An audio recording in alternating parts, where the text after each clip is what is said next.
Qatar is a sovereign country located in Western Asia, occupying the small Qatar Peninsula on the northeastern coast of the Arabian Peninsula. Its sole land border is with Saudi Arabia to the south, with the rest of its territory surrounded by the Persian Gulf.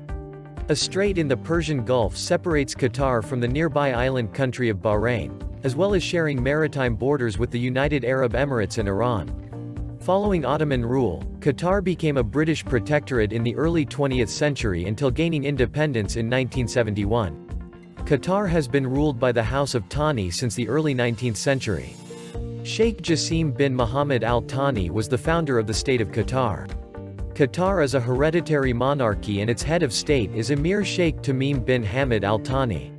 Whether it should be regarded as a constitutional or an absolute monarchy is a matter of opinion. In 2003, the constitution was overwhelmingly approved in a referendum, with almost 98% in favor. In 2013, Qatar's total population was 1.8 million, 278,000 Qatari citizens and 1.5 million expatriates. Qatar is a high-income economy and is a developed country, backed by the world's third-largest natural gas reserves and oil reserves. The country has the highest per capita income in the world. Qatar is classified by the UN as a country of very high human development and is the most advanced Arab state for human development. Qatar is a significant power in the Arab world, supporting several rebel groups during the Arab Spring both financially and through its globally expanding media group, Al Jazeera Media Network. For its size, Qatar wields disproportionate influence in the world, and has been identified as a middle power. Qatar will host the 2022 FIFA World Cup, becoming the first Arab country to do so. Qatar is either a constitutional or an absolute monarchy ruled by the Al Thani family. The Al Thani dynasty has been ruling Qatar since the family house was established in 1825.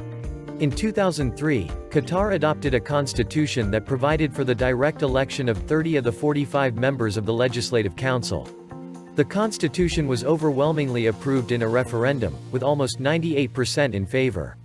The eighth emir of Qatar is Tamim bin Hamad Al Thani, whose father Hamad bin Khalifa Al Thani handed power to him on 25 June 2013. The Supreme Chancellor has the exclusive power to appoint and remove the Prime Minister and Cabinet Ministers who, together, constitute the Council of Ministers, which is the supreme executive authority in the country. The Council of Ministers also initiates legislation. Laws and decrees proposed by the Council of Ministers are referred to the Advisory Council, Majilis al-Shura, for discussion, after which they are submitted to the Emir for ratification. A consultative assembly has limited legislative authority to draft and approve laws, but the Emir has final say on all matters.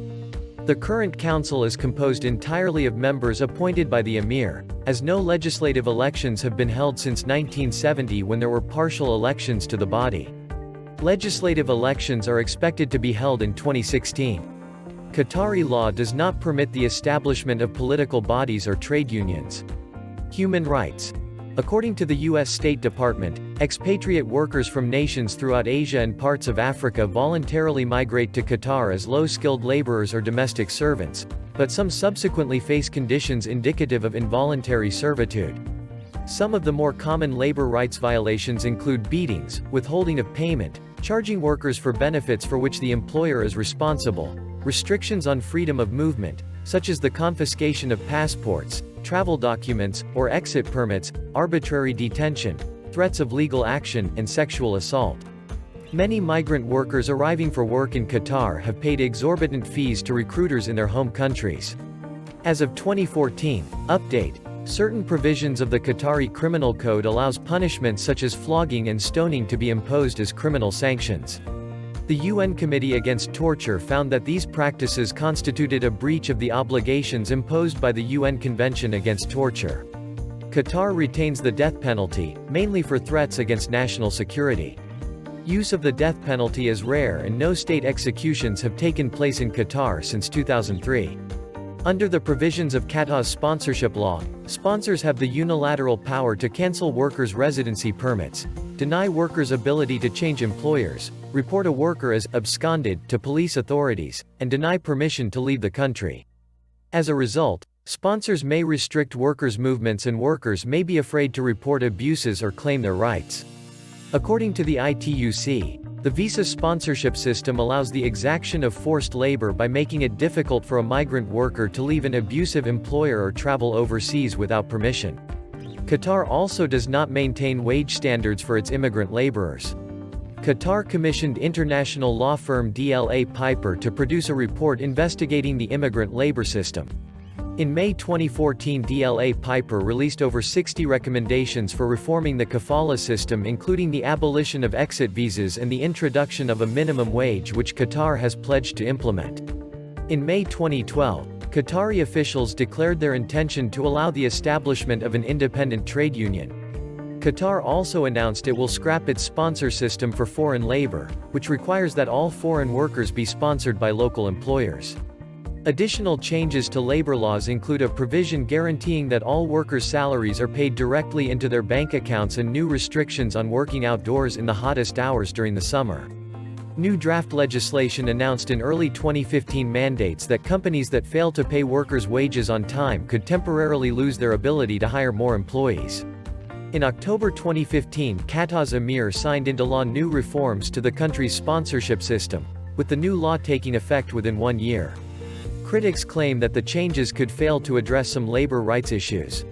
The country enfranchised women at the same time as men in connection with the 1999 elections for a central municipal council. These elections, the first ever in Qatar, were deliberately held on the 8th of March 1999, International Women's Day. Foreign relations. As a small country with larger neighbors, Qatar seeks to project influence and protect its state and ruling dynasty. The history of Qatar's alliances provides insight into the basis of their policy. Between 1760 and 1971, Qatar sought formal protection from the high transitory powers of the Ottomans, British, the Al-Khalifas from Bahrain, the Arabians, and the Wahhabis from Saudi Arabia. Qatar's rising international profile and active role in international affairs has led some analysts to identify it as a middle power. Qatar was an early member of OPEC and a founding member of the Gulf Cooperation Council, GCC. It is a member of the Arab League. The country has not accepted compulsory International Court of Justice jurisdiction. Qatar also has bilateral relationships with a variety of foreign powers. Qatar hosts the Al Udeid Air Base, a joint U.S.-British base, which acts as the hub for all American and British air operations in the Persian Gulf. It has allowed American and British forces to use an airbase to send supplies to Iraq and Afghanistan. Despite hosting this strategic military installation, Qatar is not always a strong Western ally. Qatar has allowed the Afghan Taliban to set up a political office inside the country and has close ties to Iran, including a shared natural gas field. According to leaked documents published in the New York Times, Qatar's record of counter-terrorism efforts was the worst in the region. The cable suggested that Qatar's security service was hesitant to act against known terrorists out of concern for appearing to be aligned with the U.S. and provoking reprisals. Qatar has mixed relations with its neighbors in the Persian Gulf region. Qatar signed a defense cooperation agreement with Iran, with whom it shares the largest single non-associated gas field in the world. It was the second nation, the first being France, to have publicly announced its recognition of the Libyan opposition's National Transitional Council as the legitimate government of Libya amidst the 2011 Libyan civil war.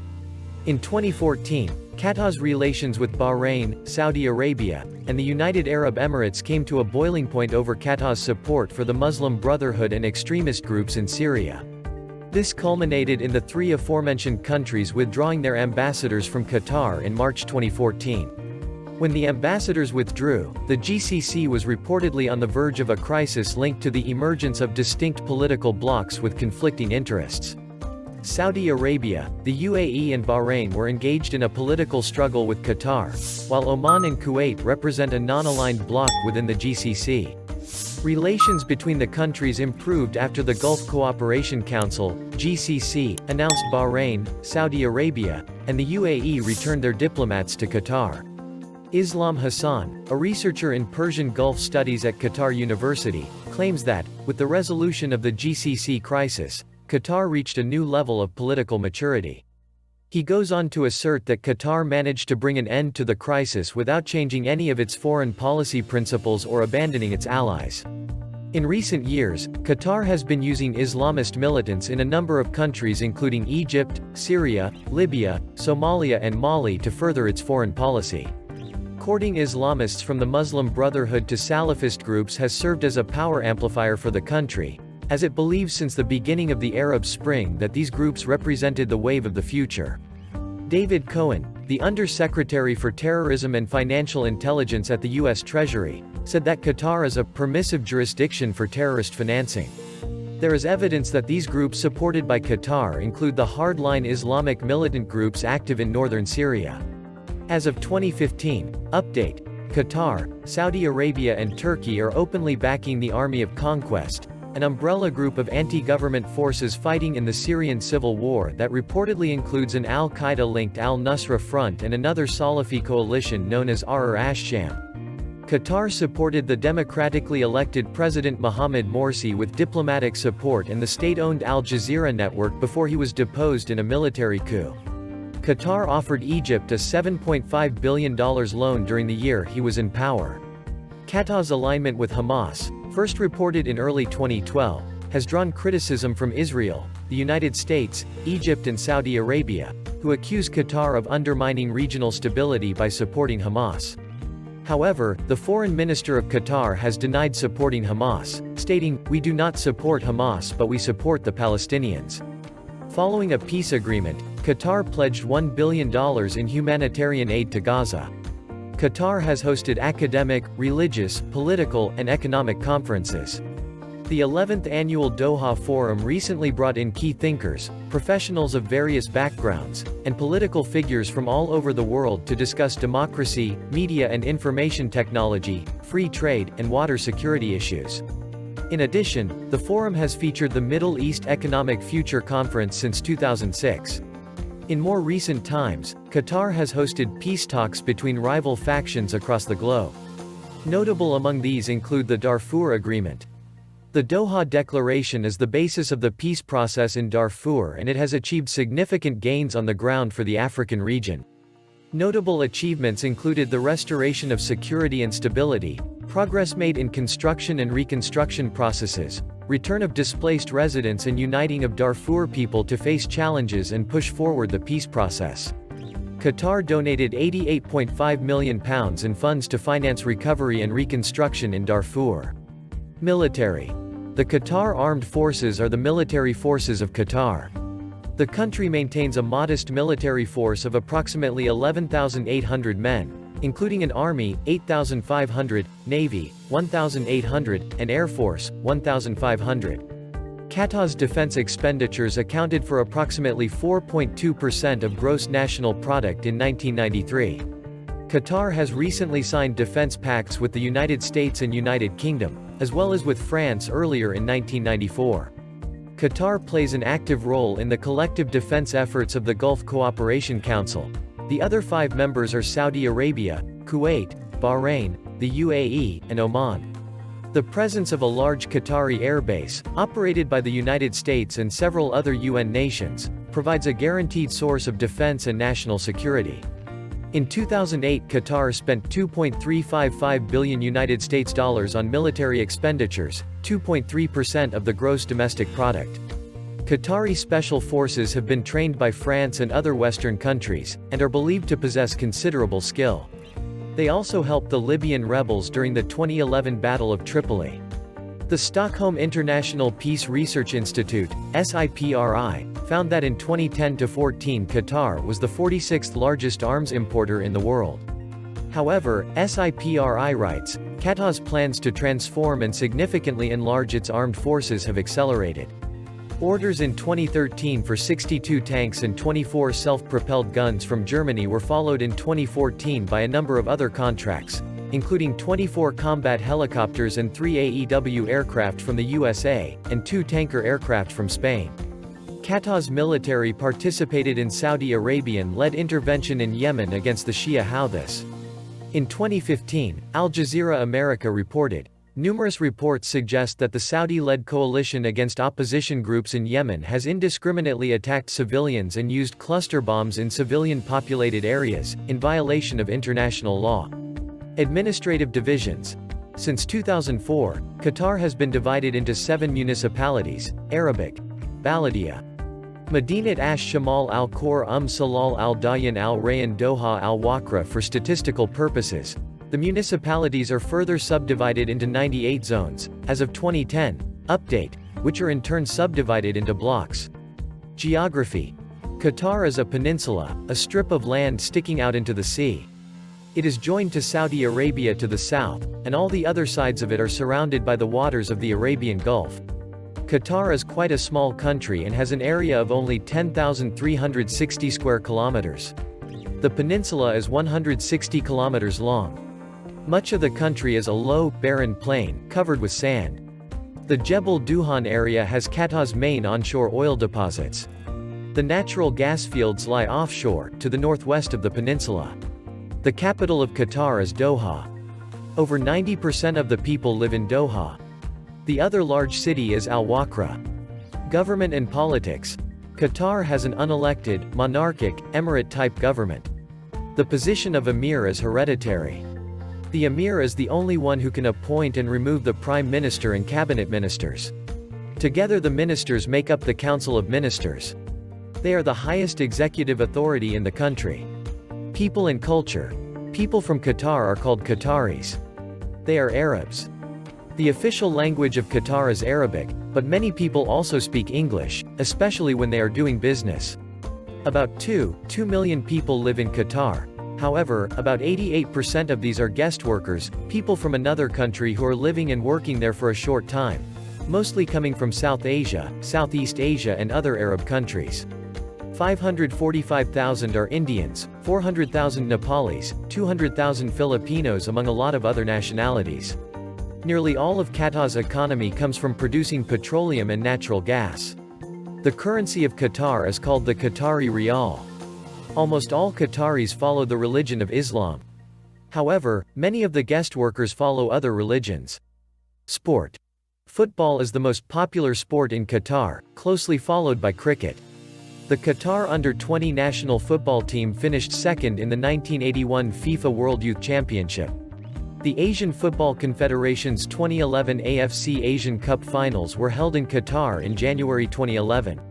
It was the second time it has been hosted by Qatar, the other being the 1988 AFC Asian Cup. Doha, Qatar, is also home to Qatar Racing Club, a drag racing facility. Khalifa International Tennis and Squash Complex in Doha, Qatar, hosted the WTA Tour Championships in women's tennis between 2008 and 2010. Doha holds the WTA Premier Tournament Qatar Ladies Open each year.